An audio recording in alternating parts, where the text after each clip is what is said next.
ఆయన పుట్టేవాడు కాదు. లం యలిద్ వలం యూలద్, ఆయనకు జన్మ లేదు, జన్మించాడు. దేవుడు పుట్టాలంటే తల్లి గర్భంలో 9 నెలలు ఉండాలి. మరి సృష్టికర్త అంటే లోకాన్ని నడిపించేవాడు ఆయనే. తల్లి గర్భంలో ఉంటే 9 నెలలు ప్రపంచాన్ని నడపాలి అంటే దేవునికి పుట్టుక లేదు, దేవునికి చావు లేదు. అల్లాహ్ వతవక్కల్ వలల్ హయ్యల్లతి లా యమూత్, మీరు ఆయన్ని నమ్ముకోండి, ఆయన ఎన్నటికి చచ్చిపోడు, చావు లేదు. చావునే సృష్టించాడు, చావునే చంపేస్తాడు, చావుకు లోబడాడు. 2 రోజుల కోసం చచ్చిపోవడం, 3 రోజుల కోసం చచ్చిపోవడం కాంట్రాక్ట్ బేసిక్ ఏమీ లేదు. అసలు చావే లేదు, రాదు, నాశనం లేదు. కుల్లు మన్ అలైహా ఫాన్ వయబ్కా వజ్హు రబ్బిక జుల్ జలాలి వల్ ఇక్రామ్. పుట్టినవాడు గిట్టక మానడు, పుట్టి గిట్టనడు ఎవడు జగాన లేడు.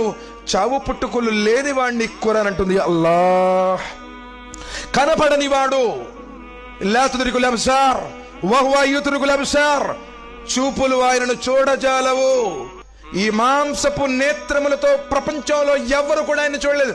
భూమిని సృష్టించిన వాడు దేవుడే, కానీ ఈ భూమి మీద పుట్టిన వారెవరైనా మహనీయుడు కావచ్చు, మహాత్ముడు కావచ్చు, యుగ పురుషుడు కావచ్చు, శక పురుషుడు కావచ్చు, కానీ సృష్టికర్త కాడు. సృష్టికర్త